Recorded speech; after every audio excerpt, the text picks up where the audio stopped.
Tonight, a massive wildfire in Northern California burning out of control amid triple-digit temperatures. The Thompson fire spreading across more than 3,500 acres with zero containment. As tens of thousands scramble to safety ahead of the July 4th holiday, forced to evacuate with the fire bearing down on residential neighborhoods outside the city of Oroville. I'm a little bit worried that, we might not have a place to go back to.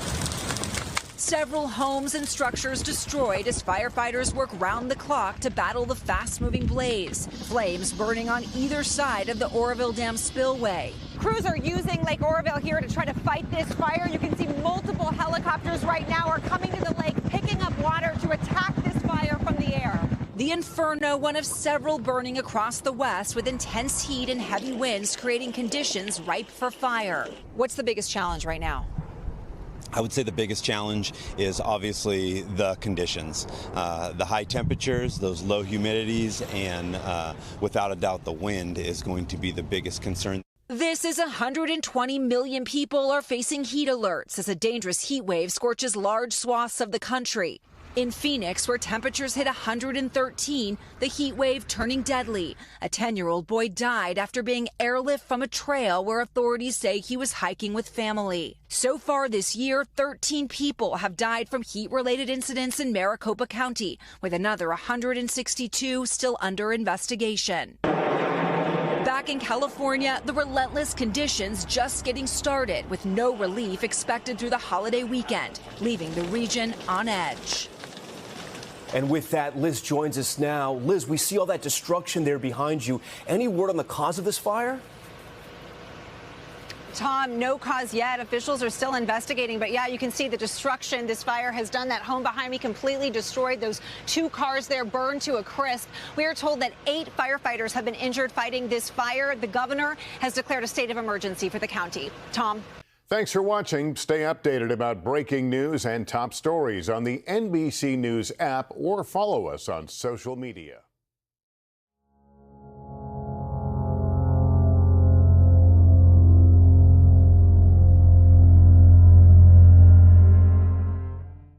Hot weather has been setting records from here to the Midwest. You just saw that map from Jason. NBC's Mara Barrett reporting from Chicago. A much welcomed breeze here on Lake Michigan in Chicago as we're entering our 4th day of this heat wave, expected to last through the weekend. The heat dome now expanding even more into the northeast.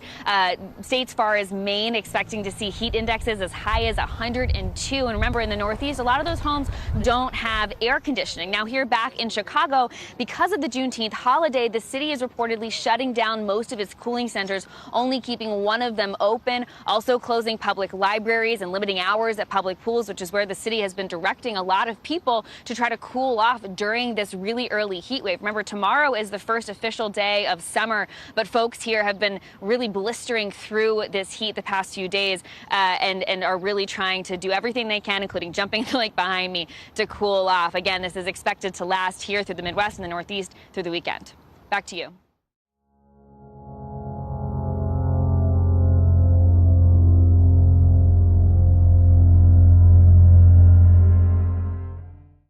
Now to our wildfire coverage, and we have some video here. Overnight, this is near Oroville, where a fire was burning out of control. It has destroyed at least 3 homes and has forced evacuations for about 13,000 people. Yeah, the fire started yesterday near Cherokee Road and Thompson Flat Cemetery Road, burning near the Oroville Dam. It's already grown to at least 3,000 acres.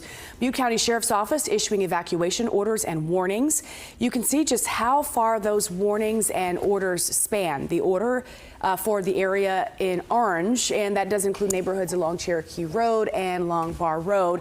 The warnings are for the areas in yellow. We do have this interactive map showing all zones on our website.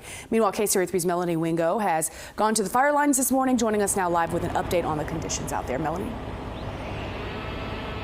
For reference, we're in the Kelly Ridge community, and right now we're on Canyon Drive, which is just below Bessie Lane, which is where we were in our 5:30 half hour. And you can see crews out here on the ground this morning working to put out hot spots that are still smoldering as of right now. This is vegetation that burned yesterday and on through the night. We know that at least 3 homes up on Bessie Lane were destroyed. At least 1 home down here on Canyon Drive was destroyed, and several others were threatened, including the ones right near this vegetation. And also, if you look across the street from where we are this morning, you can see a whole mess of vegetation out here that had fire burning through it, and crews working on it right now to put out those hot spots. But you can also see the property line that this fire burned up to and what was saved just beyond it. A home is still standing. It looks as if they had a lot of green space, a lot of defensible space near their home. So that's what fire crews on the ground are telling us is critical when it comes to protecting homes. These crews, again, working all throughout the night trying to put out the hot spots. And if you look down from where we're set up right now, you can see several vehicles. We know that CAL FIRE has enlisted the help of neighboring agencies, other agencies throughout Northern California to work on this fire. Lots of ground crews. We heard air support even through the night. Sometimes in previous fires, they haven't been able to go up at night to drop water on the fires. But with advancing firefighting technology, we know that now CAL FIRE has the capability to fight fires through the night and do those water drops with their specially equipped helicopters, which our crew observed late last night was happening. We can hear in the distance some of those chainsaws going this morning. That means fire crews just beyond where we are pulling down some compromised trees, and they're spraying things down, working to make sure this fire is fully contained. We'll continue to stay out here and bring you more views from the Thompson fire coming up in our next half hour. But for now, reporting live in Butte County, Melanie Wingo, KCRA 3 News. All right, Melanie, thank you. There are 2 evacuation shelters in Butte County right now: Oroville Church of the Nazarene and the Butte County Fairgrounds in Gridley. Well, last night, the governor's office announced it secured a federal grant which allows local agencies to apply for 75% reimbursement of the cost to fight the fire. Meantime, Congressman Doug LaMalfa, who represents this region, posted images here from his meeting with fire officials. He also updated the response to the fire, posting in part, "The Department of Water and Power has advised me that they will be using the spillway temporarily to release water because the Hyatt power plant is down because PG&E equipment has been impacted by the fire." In El Dorado County, evacuation orders from the Moccasin fire are still in place this morning. That fire is burning south of Placerville. CAL FIRE says it's currently 15% contained and it has burned 51 acres. It started as a structure fire, which then spread to nearby vegetation and got out of control. From Moccasin Trail, aircraft could be seen dropping water repeatedly throughout the day yesterday. Air tankers and helicopters dropped water and retardant. CAL FIRE says the hot, dry conditions coupled with the steep terrain and fire burning in the canyon brought a number of challenges to firefighters. A resident, someone who lives in that area, told KCRA 3 she heard a loud boom before then seeing the smoke. Well, we heard the boom and then we started to see the smoke. So it's like, of course, when you start to hear booms around here, of course, you start to look up and you look at the sky because you never know, especially with the Caldor fire. Everyone's very sensitive about booms and smoke, and we're in fire season. An overnight evacuation center was set up in Cameron Park. This is at the Community Services District office on Country Club Drive. Now we want to show you a look at the evacuation area. Red is under an evacuation order. Yellow is just a warning. Officials do say residents should be ready to leave immediately if those warnings change to orders. And let's bring back Dirk Verdorn now, back for a look at the wind this morning and its impact on the fire and, of course, the smoke. Dirk. Yeah, let's start with that. We're going to talk about the Thompson fire and the smoke from that. If you were out yesterday, late afternoon into the evening, you saw that smoke creeping across the sky, moving from the north to the south. And that's the direction that the wind is pushing the smoke this morning. So the smoke forecast shows that there's going to be a shift, though, in that smoke. So this is the Thompson fire you can see near Oroville, and that's producing smoke. It should increase a bit. Again, depending on how much smoke is being produced later in the afternoon, but we are going to notice that shift. So from the north, then to the west. And so any smoke that's produced after that is going to be pushing more towards Plumas County on into Sierra County. Those are the areas that are going to see the chance for some smoke. Now this morning we do have a look at the air quality map. This is the particulates in the air, so this would include the smoke, and you can see that again south of Butte County is where we have the moderate levels of particulates in the air. That includes portions of Roseville, Rockland, Cameron Park, Auburn, onto Pollock Pines, as well as West Point. So it's not too bad this morning as far as the smoke, but we can see that again. What we do see shifting more to the west of the fire by this afternoon. Temperatures right now ranging in the 60s in San Francisco and Fairfield, so we do have some cool air making its way into the valley.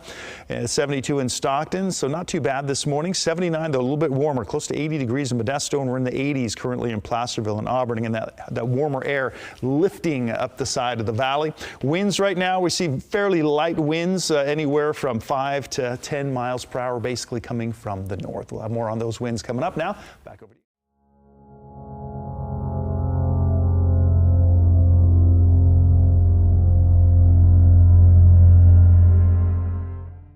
Transmission emergency due to that wildfire in Butte County.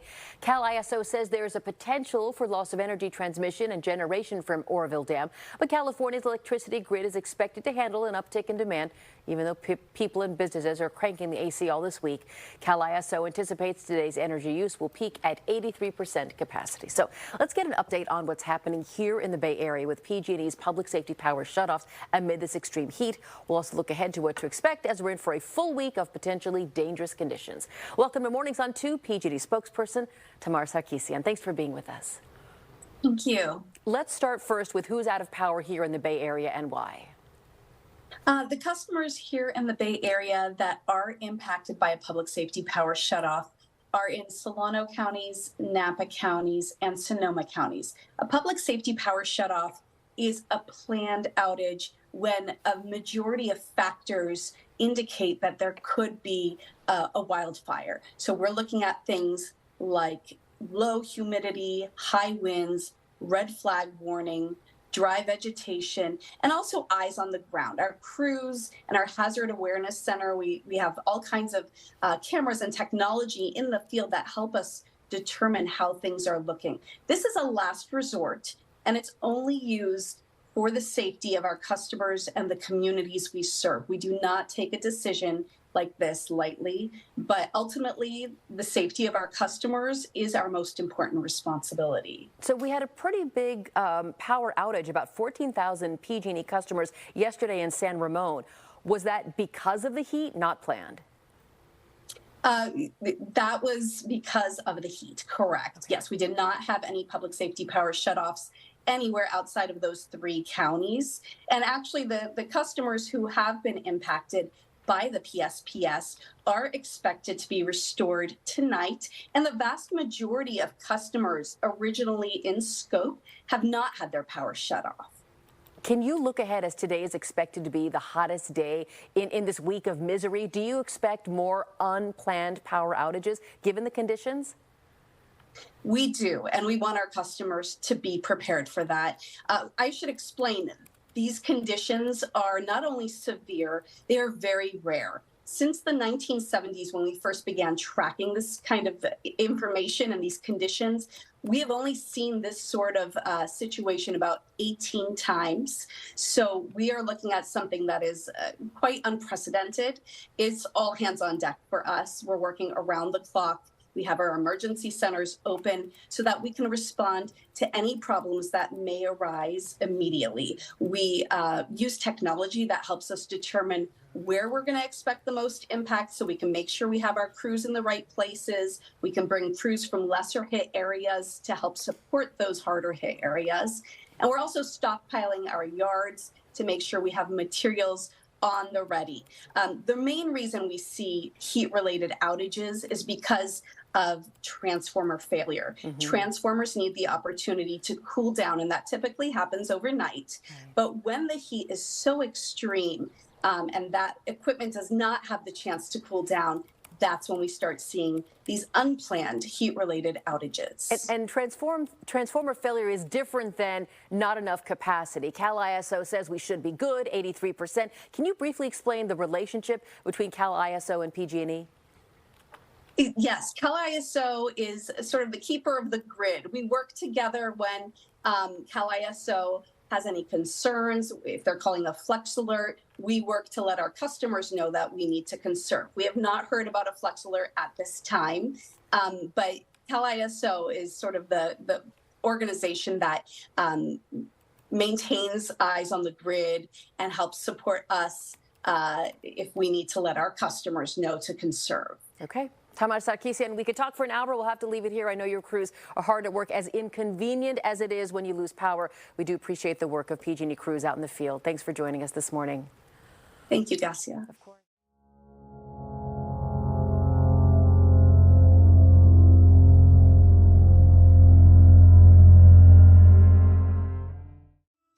Millions of Americans will experience high heat this week as a system moves east. An estimated 22 million will feel the mercury rise above 100 degrees.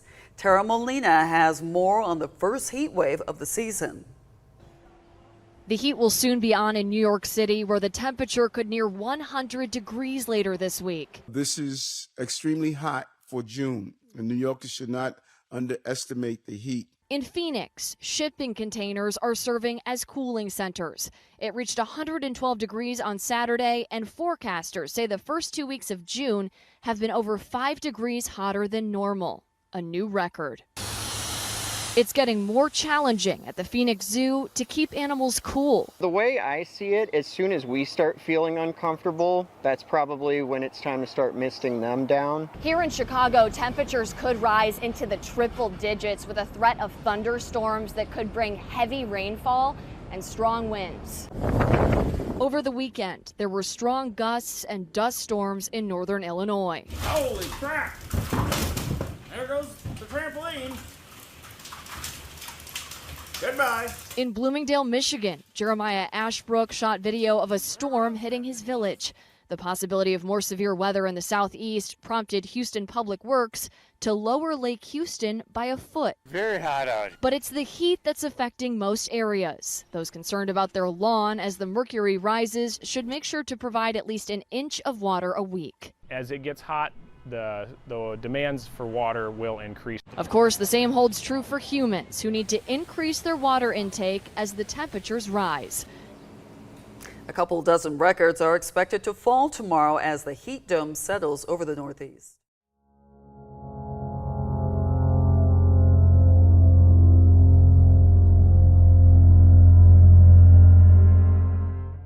Then 100 million Americans were under excessive heat warnings and advisories yesterday, and the hot temperatures are continuing this weekend. And Bradley Blackburn has more on the record-breaking swelter. Across the country, it's hot. It's hot out here. It's real hot. And for those who have to work in the weather, like FedEx driver Kevin Hayward, cooling off is about keeping safe. You just gotta grab your ice and grab your rag and then wipe your face. That's it. You can start out with just heat exhaustion, but that can progress to heat illness. ER Dr. Carrie Lehman says temperatures like these can truly be life-threatening. Worst case scenario, it can lead to heat stroke. And if you become someone who is affected by heat stroke, it could lead to damage to the brain. On Friday, temperatures hit 95 in Philadelphia and 98 in Louisville. Officials in Maine have recorded nearly 80 heat-related emergency visits this week. The high temps are testing transit systems too. In New York City, train travel at New York's Penn Station was disrupted by power problems, with delays and cancellations. Frustrating, it's uncomfortable, there's no place to sit. For many, water is the best source of relief, but the heat can even disrupt that. Some beaches in Vermont closed due to dangerous cyanobacteria blooms. I was going to come down and cool off. And in Ohio, kayak companies are cutting hours to keep paddlers out of the water during the hottest time of the day. Definitely, you can tell they're coming off tired, and everybody just feels the heat. Feeling the heat everywhere. But I love kayaking. All right, well, doctors say heat indexes higher than 91 degrees can pose health threats, and it's crucial to stay hydrated, stay out of the sun, and limit exposure to the scorching weather if you can.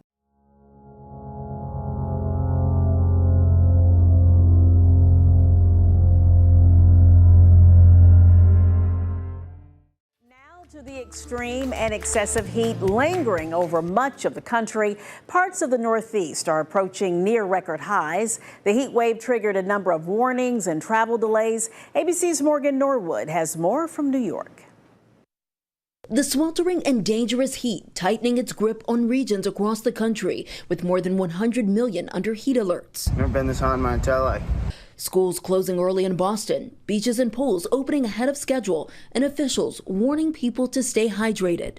Nobody's immune to excessive heat. In Washington, D.C., where the heat index topped 97 degrees, tourists seen using umbrellas to shield themselves from the blistering sun, some wiping away sweat, and others taking refuge in the shade. Philadelphia declaring a heat emergency, opening dozens of cooling centers, but city workers still pushing through the heat. That sun is beaming. In Tucson, these shipping containers repurposed as cooling shelters. There is no relief when you're out on the streets like that. There is none. And in Buffalo, students taking final exams frustrated after they say their classrooms didn't have air conditioning. The district now says it's inspecting their facilities. When you're trying to sit there and think and process, and then you got the heat, it just drains you. The extreme temperatures disrupting train services from New York to D.C. Amtrak suspending service for hours due to a malfunctioning circuit breaker.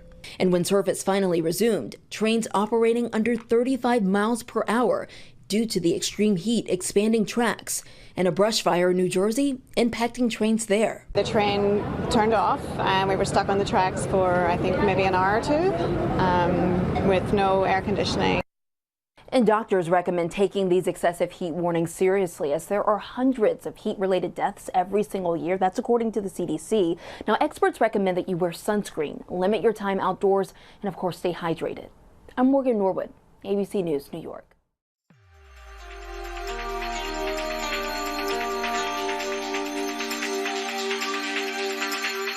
The heat wave is forecast to bring dangerously hot temperatures to the Midwest and Northeast this week. At least 265 million people will experience temperatures above 90 degrees Fahrenheit across the country. That's nearly 80% of the U.S. population. More than 22 million will see temperatures over 100 degrees. According to the National Weather Service, a heat wave is a period of abnormally hot weather, generally lasting more than 2 days.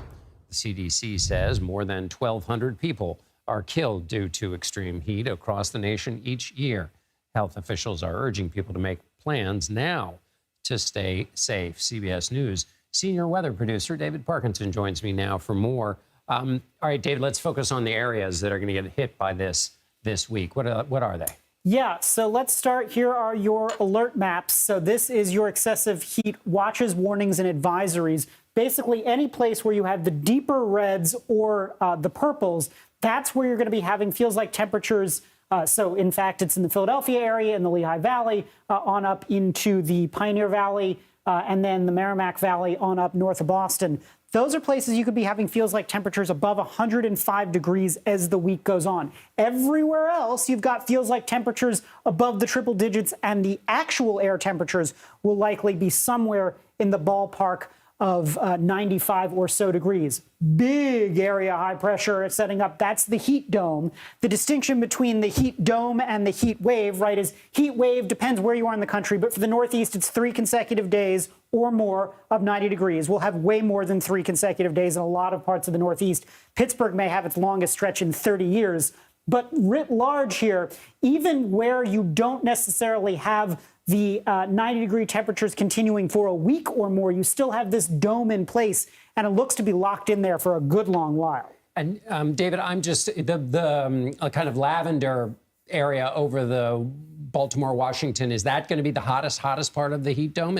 So interestingly enough, this is actually not surface temperatures. This is temperatures up in the atmosphere. Oh. So this shows you, remember when we talked about heat domes, that's high pressure squishing down, so it's compressing all the air. That's what this is here. So it's actually warm all the way up. But when we talk about the hottest temperatures tomorrow, believe it or not, it is hotter in Manchester, New Hampshire, and Syracuse than in Philadelphia. But all of these are dangerous temperatures. Then as we advance this on to your Wednesday, take a look at that. 101 in Manchester. I don't know if you remember covering politics in New Hampshire, but 101 is not a temperature that New Hampshire is equipped for. And in fact, that comes within 2 degrees of their hottest day ever. And then this heat continues actually on into Thursday, where Manchester gets to 103, and Philly gets to the triple digits. So this is really some incredible heat. The one other thing that I just want to point out for you here, John, when you have a 100-degree temperature, your blacktop temperature is 160.